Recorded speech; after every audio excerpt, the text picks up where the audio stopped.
بسم الله الرحمن الرحیم. راځو نن ویډیو کې پلیسیبو افیکټ باندې خبرې کوو. پلیسیبو افیکټ په اساسي فارماکالوژي کې یو ډیر خوندور زبردست ټاپک ده، موضوع ده.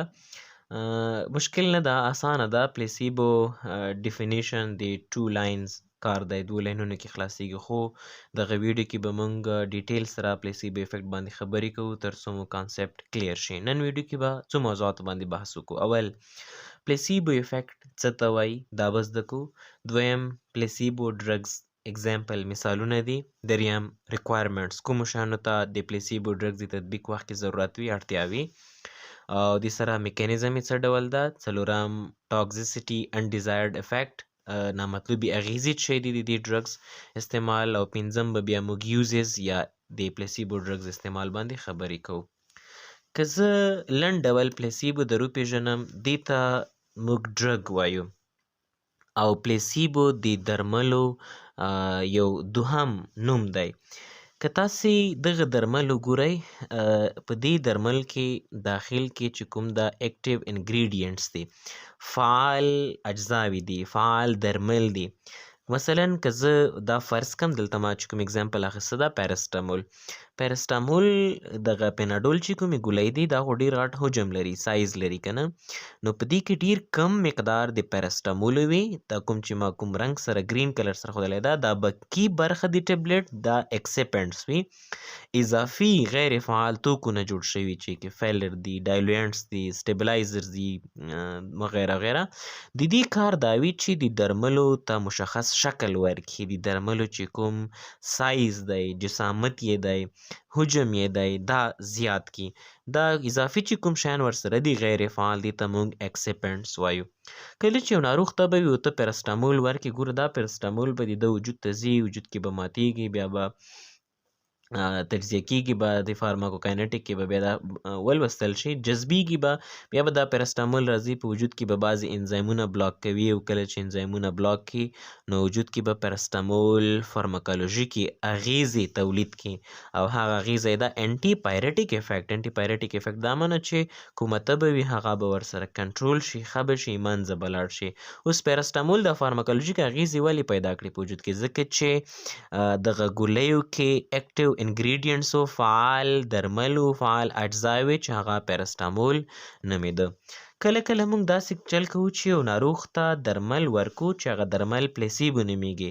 دا پلیسیبو صرف په نوم درمل دي. مثلا که زه د دې نه دغه اکټیو انګریډینټس وباسم، اوس دې باندې دا کیپ بیرته ور واچوم، اوس دا دې ته موږ پلیسیبو وایو، خو دا یو خالي په نوم درمل دی، ځکه په دې کې هغه اکټیو انګریډینټس چې کوم هغه موږ لرې کړل. نو پلیسیبو یو څه داسې درمل دي چې پکې فعال انګریډینټس نه وي، فعال اجزاوې د درملو نه وي، خالي وي، تش وي. دا خو ما کپسول اخیسته، دا ټبلیټ هم کیدلی شي، ټبلیټ کې هم اکټیو نه وي، اکټیو ډرګس پکې نه وي، او نور داسې بریښي لکه ګولۍ، داسې بریښي لکه درمل، نور اصل کې درمل نه وي، ځکه کې اکټیو انګریډینټس نه وي. که دلته زه دا کپسول واخلم، په دې کې ډېر ښه واضحېږي، نو دې نه موږ هغه اکټیو برخه لرې کړله، خو دا هم اوس پلیسیبو ده، ځکه دې کې هغه اکټیو انګریډینټس چې کوم دی نشته، پکې خالي کپسول ده. اوس کله چې زه دا کپسول یو ناروغ ته ورکم، د کپسول استعمال وروسته د ناروغ په وجود کې بعضې اغیزې پیدا کیږي. هغه اغیزې سایکالوژیکي اغیزې وي، سایکالوژیک تاثیرات وي، روحي تاثیرات وي، چې ورسره ناروغ د خوښۍ احساس کوي. ناروغ داسې فکر کوي چې ما خو ګولۍ استعمال کړې، ما خو کپسول استعمال کړل، زه به اوس ښه کېږم، زه به ښه شم. ناروغ داسې د پلیژر احساس کوي. دې ډرګ ته چې د تطبیق نه وروسته یې ناروغ په وجود کې هیڅ کوم فارماکالوژیکي اغیزې نه شوې تولید، ځکه دې کې خو درمل نه و، فعال اجزاوې موږ لرې کړې وې، نو فارماکالوژیکي اغیزې نه تولیدېږي، بلکې روحي اغیزې، تاثیرات په وجود کې پیدا کېږي چې ناروغ ورسره د خوښۍ احساس وکړي، ناروغ د ناروغۍ څخه د ښه کېدو احساس کوي. دغې ډرګ ته موږ پلیسیبو ډرګ وایو، یعنې موږ ناروغ دوکه کوو. خو یو مهمه خبره دا ده چې دا درمل موږ هغه وخت کې ناروغ ته کاروو کله چې موږ ته پته ولګېږي چې ناروغ ماته کلینیک ته راغلی ده، خو دا وسوسې ده، سایکالوژیکي ستونزې لري، کومه ریل ډیزیز نه لري، حقیقي انتان یا یوه حقیقي ناروغي نه لري، یو وسواس یې دی چې زه وجود کې ستونزې لرم. نو هغې لپاره بیا موږ له پلیسیبو ډرګ نه استفاده کوو. ناروغ ته وایي چې ګوره ته دا درمل وکاروې، استعمال یې کړې، ستا ټولې ستونزې که هغه درد وي، که هغه د خوب وي، که ډپریشن وي، دا ټولې یې منځه ځي. دې ډول ډرګس ته موږ بیا پلیسیبو ډرګز وایو، یا تاثیراتو ته یا افیکټ ته موږ پلیسیبو افیکټس وایو. اوس پیراسټامول اکشن ځکه وکړه ځکه هلته خو اکټیو ډرګس پکې وو. پلیسیبو کې څه وي؟ پلیسیبو کې اکټیو انګریډینټس یا اکټیو ډرګز یا فعال د درملو اجزاوې یا درمل نه وي شامل، خو بس په ان نون میکانیزم باندې، په یو نامعلوم میکانیزم باندې چې کله ته دا استعمال کې وجود کې یو ډول سایکالوژیکي اغېزې تولیدېږي چې هغه له فارماکالوژي سره هیڅ اړخ نه لري. دا درمل چې ته اوس استعمال کې دا پلیسیبو دا په وجود کې له اغېزو سره انټراکشن نه کوي، نه له اغېزو سره وصل کېږي، نه په وجود کې کوم انزایمونه فعالوي، نه په وجود کې کوم انزایمونه نهي کوي، بلکې صرف د وخوړل، ودې کارول او په وجود کې پلیزنټ افیکټ پیدا کړل، د خوښۍ احساسات په وجود کې پیدا کړل، ناروغ د خوښۍ احساس کو، ناروغ داسې فکر کوي چې ښه شوم یا په ښه کې دا یم، او دا سایکالوژیکي اغېزې دي، روحي اغېزې دي. دغه اغېزو ته پلیسیبو افیکټ وایي. اصل کې پلیسیبو کلمه هم یو لیټن ورډ د لاتیني ژبې کلمه ده، معنی یې د آی ویل پلیز یا پلیزینګ، مطلب یې دا دی چې خوشحالول، مطمئن کول. نو موږ بعضې وخت کې ناروغ صرف مطمئن کوو، خوشحاله کوو یې، هغه خوشحالي د دې باعث ګرځي چې د ناروغ ډېرې ستونزې یې منځه یوسي. ځکه دلته یو مثال کې دا جمله راټوله کړم. ګورئ بعضې وخت کې موږ په کورونو کې یو مریض وي، هغه وایي چې ماته د شپې خوب نه راځي، یا مثلا وایي چې وجود کې یو خاص ځای وښیي چې اپر لیم مې خوږېږي، یا مې لاس خوږېږي، یا مې ورمیږ خوږېږي، یا مې سینه خوږېږي، او ته چې کله ډاکټر ته بوځي، ډاکټر تحقیق وکړي، ډاکټر ته پته ولګي چې ناروغ هیڅ کوم ریل ډیزیز نه لري، حقیقي ناروغي نه لري، حقیقي انفیکشن نه لري، وجود کې کوم انتان نشته، خو ناروغ بیا هم د درد نه ګیله کوي، شکایت کوي. دې وخت کې ډاکټر له پلیسیبو ډرګز نه استفاده کوي. نه ډاکټر بیا داسې چل وکړي چې ناروغ ته یا ټیبلټ ورکړي، یا ناروغ ته کیپسول ورکړي، یا ناروغ ته د اوبو انجکشن وکړي، واټر انجکشن وکړي. نو ناروغ ته داسې وایي چې دغه انجکشن سره، دغه ستنې لګولو سره، یا دغه ګولۍ خوړلو سره به تا وجود کې څومره دردونه چې دي دا ټول به یې منځه لاړ شي. یا که د خوب ستونزې ورته وایي چې که دا د بېګاه استعمال کړه نو ته به ښه خوب وکړې، هغه ذهني آرامتیا به درته میلاو شي. نو ناروغ داسې فکر کوي چې ولا دا ګولۍ چې زه استعمال کوم، یا ماته چې کومه ډاکټر ستنه وویله، دې سره به زما خوب ستونزې هم حل شي، زما وجود کې چې کوم دردونه دي دا به هم یې منځه لاړ شي. دې ډول افیکټ ته پلیسیبو افیکټ وایي، یعنې موږ ناروغ دوکه کوو په لنډ ډول. پلیسیبو ډیفینیشن څه دی؟ The administration of drugs or procedure produces an effect that is not related to pharmacology. د درملو تطبیق چې په وجود کې اغیزې تولید کړي، خو هغه اغیزې فارماکالوژیکي اغیزې نه وي، د فارماکالوژي اړوند نه وي. دې ډول اغیزو ته چې درمل په وجود کې د تطبیق نه وروسته پیدا کوي، موږ ورته پلیسیبو افیکټس وایو. دا درمل هم کیدلی شي، دا یو پروسیجر هم کیدلی شي، یو کړنلار هم کیدلی شي. کله کله موږ په ناروغانو باندې یو پروسیجر اجرا کوو، یو کړنلار اجرا کوو، هغې سره ناروغ کې وجود کې پلیسیبو افیکټس زیاتیږي، تولیدیږي پکې. مثلا درمل کوم فارم کې د اگزامپلز کې زه وښایم، پلیسیبو مختلف اگزامپلز لري، مثالونه لري. دغه درمل ټیبلټ فارم کې هم راځي. ټیبلټ کې اصل کې وي ګلوکوز نه ټیبلټ موږ جوړ کړی وي، یا شوګر ټیبلټ وي، موږ ناروغ ته ورکو. دا کوم فارماکالوژیک اغېزې وجود کې نه تولیدوي، خو د ناروغ چې کوم وسواس وي هغه یې منځه لاړ شي. کیپسول فارم کې هم راځي، پوډرو فارم کې هم وي، او داسې انجکشن فارم کې هم وي چې ناروغ حقیقي ستونزې نه لري او وسوسې وي. نو موږ ته راشي، موږ ورته سلاین نه انجکشن ډک کو، سیرنج ډک کو، یا ورته واټر نه سیرنج ډک کو، وري کو، ورته وایي چې دې سره به ته ښه شې. دا به هم پلیسیبو افیکټس وي. ایون پلیسیبو افیکټس کې د ټیکینګ هسټري، د تاریخچې اخیستل له ناروغ نه، فزیکي معاینات او تشخیصیه میتودونه ټول رول لري. مثلا تاریخچه پلیسیبو افیکټ کې څنګه رول لري؟ کله چې ته ناروغ نه تاریخچه اخلي، ناروغ نه به حتما پوښتنه کوي چې نوم دې څه شی ده، کوم ځای نه راغلی، دا ناروغي د کوم وخت نه تا سره ملګرې شوې ده، یا د دردونه څه ډول دي، کوم وخت نه درته دردونه دي، کوم وخت کې زیاتیږي. دغه خبرې کول، دغه پوښتنې کول له ناروغ نه، دا هم ډیری وخت په مریض کې د مریض ته یو د خوښۍ احساس ورکوي. ناروغ داسې فکر کوي چې ډاکټر څومره ښکلې پوښتنې ما نه کړې، څومره ښه راویایي ما نه پوښتنې وکړې. دغه خبرې اترې هم د ناروغ په جسم کې سایکالوژیکې اغیزې پیدا کوي. ناروغ داسې احساس کوي چې دومره ښکلې پوښتنې وکړي انشاءالله چې زما علاج وکړي دا ډاکټر، نو زه به بشپړ ښه کېږم.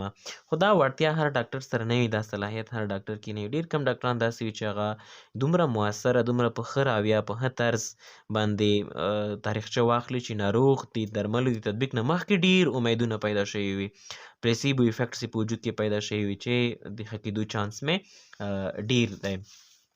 دا ټیکنګ هسټري وه. دویم فزیکل ایگزامینیشن یا فزیکي معاینات. کله چې ناروغ په بیډ باندې پروت وي او ډاکټر یې چک کوي، یو بل ځای یې پالپټ کوي، جس کوي، ګوري کوم ځای کې درد احساسوي، کوم ځای کې درد ډیر شو، کوم ځای کې پړسوب موجود دی.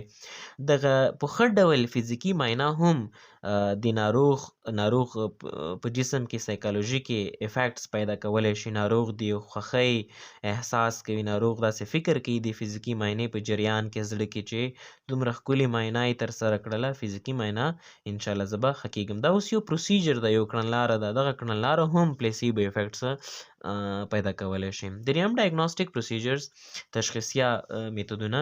کله چې موږ ناروغ نه وینه اخلو، ناروغ ته ویني چې ما نه ګوره وینه واخیستله او دا وینه به اوس لابراتوار ته وړي، چک کېږي به، معاینات به په دې کېږي، ټسټونه به کېږي، بیا به تشخیص کېږي، بیا به ماته درمل تطبیقېږي، زه به بیا ښه کېږم. نو دا کله چې ته وینه اخلې، دې وخت کې هم ناروغ داسې فکر کوي چې ګوره اوس به وینه اخلي رانه، اوس به زما چې کومه ناروغي ده هغه به تشخیص کېږي، بیا به زه ښه کېږم. دا هم یو ډول پلیسیبو افیکټس په وجود کې پیدا کوي. ناروغ ته یو د اطمینان ورکوي، ناروغ ته د ښه ژوند امید ورکوي، د ښه کېدا امید ورکوي. یو جنرال مثال واخلمه، موږ تاسې په کورونو کې اکثره وخت کوم چې د طب محصلین وي، کله چې کور کې مور ته دوایي ورکوي په خپل سر، ته خو پته وي چې دا ډرګز دي، خو مور ورته وایي چې ته چې کوم درمل راوړې هغه ما باندې هېڅ تاثیر نه کوي، خو چې افغاني ډاکټر ته چې ورشم هغه درمل ما باندې ډېر ښه تاثیر کوي.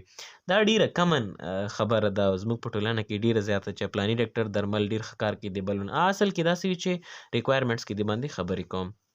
پلیسیبو افیکټس لپاره دریم شی چې دا ریکوایرمنټس ده، کوم شي ته ضرورت دی دې ته دی پیشنټ ډاکټر ریلیشنز. که ته چېرته غواړې چې ستا پلیسیبو ډرګس، پلیسیبو افیکټس په وجود کې پیدا کړي، دې شي ته ډېر اړتیا ده، ضرورت دی. د ناروغ او د ډاکټر ترمنځ اړیکه، څومره چې د ډاکټر او د ناروغ ترمنځ اړیکه قوي وي، هغومره به هغه پلیسیبو ډرګس ناروغ کې ښه افیکټس پیدا کوي. مثلا بعضې ناروغان په کوم ډاکټر باندې چې عقیده لري، باید ته هغې ته ورولې، ځکه دا پلیسیبو افیکټس زیاتوي. ډاکټر پرسنالیټي، بعضې ډاکټران داسې وي چې مریض ورشي، هغه څیره یې چې وویني، د ده چې کوم باډي شیپ دی، شکل یې وویني، دی ورنه بیخي داسې یو کرکه وکړي. نو د داسې ډرګز، د داسې ډاکټر درمل یا پلیسیبو چې کوم ډرګز دي هغه افیکټ نشي کولی. نو په کار هم دا دي چې ډاکټر یو ښه پرسنالیټي ولري، ډاکټرانو په ډول ځان جوړ کړي، شیپ جوړ کړي. همداسې ډاکټر چې ناروغ سره څومره ښه بیهیو کوي، څومره ښه راویه کوي، هغومره به د پلیسیبو ډرګس چې کوم افیکټس دی هغه به هم زیاتیږي. همداسې د ډاکټر چې کوم یونیفارم دی، لباس دی، چې کومه سپینه چپنه یې اچولې وي، سټیټوسکوپ وغیره یې اچولې وي، دا ناروغ باندې ډېر ښه افیکټس غورځولی شي. ناروغ ښه تھینکینګ کوي، ناروغ په وجود کې ښه ډول پلیسیبو افیکټس پیدا کېږي. را به شو پلیسیبو افیکټس میکانیزم څه ډول دی، په کوم میکانیزم باندې تاثیر کوي. ما مخکې مې یادونه وکړه چې کوم خاص میکانیزم یې نه دی معلوم، خو بیا هم په عصبي اناټومي کې موږ یو څه داسې لوستي دي. په دویم ورلډ وار 2 کې بعضې فوجیانو چې زخمي شوي وو، بیا هغه وخت کې دردونه به یې چیغې وهلې، نو ډاکټرانو سره د پین کیلرو کمی و، نو ډاکټر به د ناروغ په مخ کې د واټر نه سایرنج ډک کړ، بیا به یې ناروغ ته تطبیق کړ. ناروغ به داسې فکر کوي چې ما ته یې د درد ضد درمل تطبیق کړل، ناروغ به ښه شه، او ډاکټر داسې فکر کوي چې ما خو ورته اوبه زر کړلې، اوبو نه مې سایرنج ډک کړی، دا ما خو کوم پین کیلر نه دی استعمال کړی، دا ناروغ ولې درد نه اوس ګیله نه کوي. د دې اصل علت دا ده چې کله ته ناروغ ته درمل تطبیقوي، ناروغ ته ویني، او د ناروغ چې کوم سیریبرم دی، اکبر دماغ دی، فرنټل لوب دی، فرنټل لوب کې پری فرنټل کارټیکس دا تھینکینګ ایریا ده، د سوچ ساحه ده. اوس کله چې ته ناروغ ته درمل تطبیقوي، ناروغ دی ویني او دغه فکر کوي چې ډاکټر څه رقم شیپ دی، څه رقم لباس یې اچولی ده، څه رقم یې سایرنج ډکه کړه، تا بیهیویر ګوري. دې وخت کې پری فرنټل کارټیکس نه د دماغو ډېرو ریجنز ته میسج ځي، هلته نیورو کیمیکلز، کیمیاوي توکي افرازیږي، مثلا اوپوایډز اوپوایډز پیری کوډکټل ګری میټر نه پری فرنټل کارټکس میسج لیکي پیری کوډکټل ګری میټر ته دې ځنه به اوپوایډ افراز شي اوپوایډ به اند یا د خو نیچرل سبسټانس د نیچرل کیمیکل د طبي ماده د چې دماغ کې تولید شوله دا انټي پین افیکټ لري درد ضد اغیز لري همدا شی کوم ناروغان چې سټرس لري یا خوب نه ورځي بیا چې ته ورته ووایې چې دا ستن چې درته ووایم دې سره به خوب هم ښه کوې یا دا ګولۍ چې ته د شپې وخورې سره به ښه هغه وي اصل کې پلیسبو انیکټیو وي هغې کې کوم اکټیو ډرګز نه وي خو ناروغ داسې فکر کوي یا وجود کې برین کې ډوپامین افرازېږي دې سره د خوښۍ احساس کوي سټرس وغیرہ یې منځه لاړ شي نو ناروغ بیا ښه خوب کولی شي دا پلیسیبو چې وي دا کیدای شي شوګر وي خواږه وي د ګولیو په شکل وي یا د کپسول یا د ټبلیټ په شکل وي سیلولوز کیدلی شي انجکشن وغیرہ هم کیدلی شي دا یو لنډ میکانیزم ایون پلیسبو یا پلیسیبو چې کوم ده دا د دې له وجې اکسیټوسین افرازېږي هغه د ایون د انسان موډ هم چینج کولی شي څه بعضې مریض چې ډاکټر ته ورولې د هغې خبرې د هغې کړنلارې د هغې چې کوم هسټري اخیستل وي د هغې له وجې چې هغې د ډاکټر د ناروغ ترمنځ چې کوم فزیکل تماس فزیکي تماس وي د هغې له وجې ناروغ دومره متاثره شي چې باډي کې اکسیټوسین افراز شي د ناروغ ایون بیخي موډ چینج شي دې ډول افیکټس موږ پلیسیبو افیکټس وایو پلیسیبو ډرګ به هېڅکله هم په خپل سر نه سره استعمالوو یو ډاکټر ته پکار دي چې ناروغ کله هم ورته راشي باید اول خو دا وپېژني چې ناروغ واقعي کومه ریل ډیزیز واقعي کومه حقیقي ناروغي یا انفیکشن انتان لري که نه لري ناروغ به رښتیا هم ناروغ وي ناروغ به وجود کې انتانات لري او ته به بس فکر کوې چې ولا دا خو وسوسي دا روحي ستونزې لري ته ورته پلیسیبو ډرګز ورکوې ان اکټیو ډرګز ورکوې غیر فعال درمل ورکوې دوکه کوې نو دا خو ډیزیز خو به نه ښه کېږي انتان خو به نه ښه کېږي نو دا ناروغي به مخ په مغزي پروګرس کېږي به نو ورځې نه بلې ته به ناروغ موږ نه خرابېږي دا یو ستونزه ده د پلیسیبو افیکټ نو ډاکټر ته پکار دي چې دقیق تشخیص نه وروسته چې کله ته پته ولګېږي چې ناروغ ډیزیز لري باید تداوي شي باید له فعال اکټیو ډرګ سره ټریټډ شي تر څو انتان او ناروغي ښه شي او که ناروغ هېڅ کومه ناروغي نه لري انتان نه لري او تا انویسټیګیشن وکړو بیا موږ له پلیسیبو نه استفاده کوو دویمه ستونزه دا ده که چیرته تا باندې ناروغ خبر شي یا ته خپله ناروغ ته ووایې چې کوم ډرګز مې استعمال کړل دا پلیسیبو یعنې دوکه مې کړې دې کې خو درمل نه و دا خو تش و یا په دې کې داسې انګریډینټس و چې هغه غیر فعال وجود کې کومې اغېزې نه پیدا کولې نو دا به څو ستونزې را پیدا کول دا چې د دې ناروغ باور به په ډاکټرانو باندې ختم شي دویم دا چې عقیده به یې ختمه شي هېڅ باور به نه لري ډاکټرانو باندې او دریم دا چې خپل منځ کې چې کوم ریلیشنز د اړیکې د هغه به یې خرابېږي نو پلیسیبو ډرګ چې کله هم تاسې ناروغ ته تطبیقوئ بیا هېڅ کله هم ناروغ ته وروسته مه وایئ چې کله ناروغ ښه شي چې والله تا سره خو ما چل وکړه ما خو کوم اکټیو ډرګز نه و درکړي ما خو خالي واټر انجکشن درکړی و یا مې سلاین انجکشن درکړی و یا مې شوګر پیل درکړی و ګولۍ مې درکړې وه دا به بیا وروسته ډېرې ستونزې پیدا کړي پنځم شی دا ده کوم وخت کې موږ پلیسیبو ډرګز استعمالوی شو د پلیسیبو ډرګز استعمال مخکې مې یادونه وکړه یو ډاکټر ته پکار دی چې هغه وخت کې له پلیسیبو ډرګز استعمال وکړي هغه وخت کې پلیسیبو استعمال کړي کله چې پوه شي په دې چې مریض ریل ډیزیز نه لري وسواسي دی روحي ستونزې لري یو ښه مشوره یو ښه خبره یو عادي کومه اکچوال ستونزه نه لري نو بیا هغه وخت کې موږ له پلیسیبو ډرګز نه استفاده کوو